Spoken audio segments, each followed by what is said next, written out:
Assalamualaikum warahmatullahi wabarakatuh. Alhamdulillahi rabbil alamin. Wabihi nasta'inu ala umuri dunya waddin. Wassalatu wassalamu ala ashrafil anbiya'i wal mursalin. Wa ala alihi wa sahbihi ajmain. Amma ba'du. Rabbi shrah li sadri wa yassir li amri wahlul 'uqdatam min lisani yafqahu qawli. Hadirin yang mulia yang dirahmati Allah. Dalam kesempatan ini saya akan membawakan tema kisah kesedihan Sayyidina Umar radhiyallahu anhu ketika baginda Rasulullah sallallahu alaihi wasallam wafat. Sayyidina Umar bin Khattab radhiyallahu anhu adalah sahabat yang keberanian, kekuatan, kehebatan, dan kepemimpinannya sampai sekarang masih terkenal walaupun sudah lebih dari 1350 tahun berlalu. Islam mulai diamalkan secara terang-terangan setelah ia masuk Islam. Hadirin yang mulia yang dirahmati Allah. Karena cintanya kepada baginda Rasulullah Shallallahu Alaihi Wasallam begitu mendalam, meskipun ia sangat kuat kepribadiannya, ia tidak dapat menahan dirinya karena kesedihan ketika baginda Rasulullah Shallallahu Alaihi Wasallam wafat. Dengan gemetar dan sedih ia berdiri mengangkat pedangnya dan berkata, barang siapa mengatakan bahwa baginda Rasulullah Shallallahu Alaihi Wasallam telah wafat, akan kupenggal lehernya. Baginda Rasulullah Shallallahu Alaihi Wasallam sedang berjumpa dengan Rabbnya. Sebagaimana Nabi Musa alaihissalam pergi ke Gunung Tursina menemui Rabbnya. Sebentar lagi beliau akan kembali dan memotong tangan dan kaki orang-orang yang menyebarkan kabar bohong ini. Hadirin yang mulia rahmati Allah. Sedangkan Sayyidina Utsman radhiyallahu anhu hanya diam saja hingga hari kedua. Tidak sepatah kata pun keluar dari lisannya. Ia berjalan ke sana kemari tanpa bisa bicara. Sayyidina Ali radhiyallahu anhu hanya duduk diam, tidak bergerak. Hadirin yang mulia rahmati Allah. Di antara mereka hanya seorang yang mampu bertahan, yaitu Sayyidina Abu Bakar radhiyallahu anhu. Ia sangat tegar, laksana gunung. Padahal dalam kisah-kisah sebelumnya telah kita ketahui betapa cintanya kepada baginda Rasulullah SAW. Dengan tenang ia masuk ke dalam kamar baginda Nabi SAW dan mencium kening beliau, lalu keluar kamar dan berkata kepada Sayyidina Umar radhiyallahu anhu, duduklah.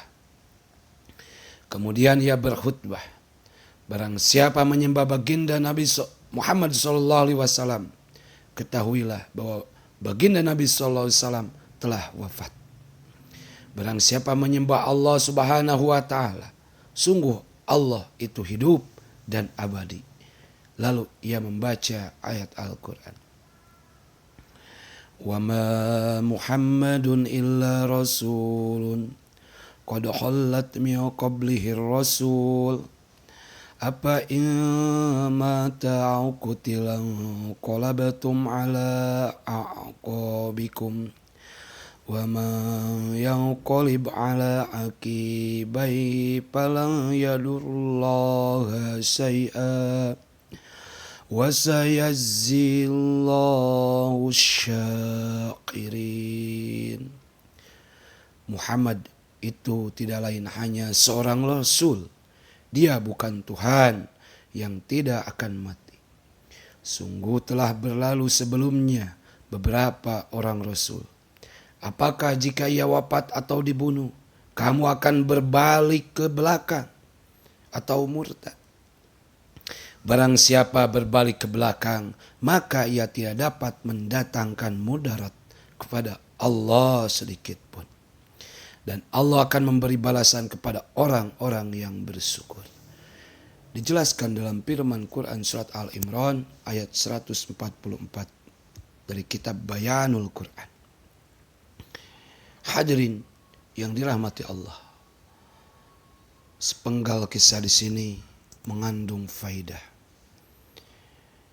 Allah Subhanahu wa taala telah menentukan Sayyidina Abu Bakar radhiyallahu anhu sebagai khalifah. Sudah sepatutnya jika ia memiliki kemampuan seperti itu. Kehebatan dan kesabaran Sayyidina Abu Bakar radhiyallahu anhu tidak dimiliki oleh orang lain. Ia memiliki pengetahuan tentang di mana baginda Nabi Shallallahu Alaihi Wasallam harus dimakamkan. Dan harta warisan baginda Nabi Shallallahu Alaihi Wasallam harus diberikan kepada siapa. Dan lain-lain yang pengetahuan ini tidak diketahui oleh orang lain. Hadirin yang mulia rahmati Allah. Setelah baginda Nabi Shallallahu Alaihi Wasallam wafat, timbul perselisihan tentang tempat pemakaman baginda Nabi Shallallahu Alaihi Wasallam. Apakah di Mekah, di Madinah, atau di Baitul Maqdis. Sayyidina Abu Bakar radhiyallahu anhu berkata, aku mendengar baginda Rasulullah sallallahu alaihi wasallam bersabda, tempat dimakamkannya seorang nabi adalah di tempat di mana ia wafat. Oleh karena itu, di mana baginda Rasulullah sallallahu alaihi wasallam wafat, disitulah beliau harus dimakamkan. Hadirin yang mulia rahmati Allah. Ia melanjutkan, aku mendengar baginda Rasulullah Shallallahu Alaihi Wasallam bersabda, kami para nabi hartanya tidak diwariskan. Semua harta yang kami tinggalkan adalah sedekah. Ia juga barang siapa menjadi kepala dalam pemerintahan dan ia tidak berhati-hati ketika mengangkat seorang pemimpin. Hadirin yang mulia rahmati Allah, maka laknat Allah Subhanahu wa taala terhadapnya. Beliau pun bersabda, hadirin yang mulia, orang-orang Quraisy adalah yang berhak atas urusan ini, yaitu kekhalifahan. Dan masih banyak hadis yang diriwayatkan oleh Sayyidina Abu Bakar radhiyallahu anhu.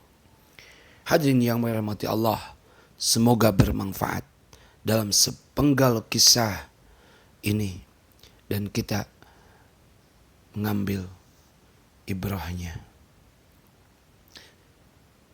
Billahi taufiq wal hidayah. Assalamualaikum warahmatullahi wabarakatuh.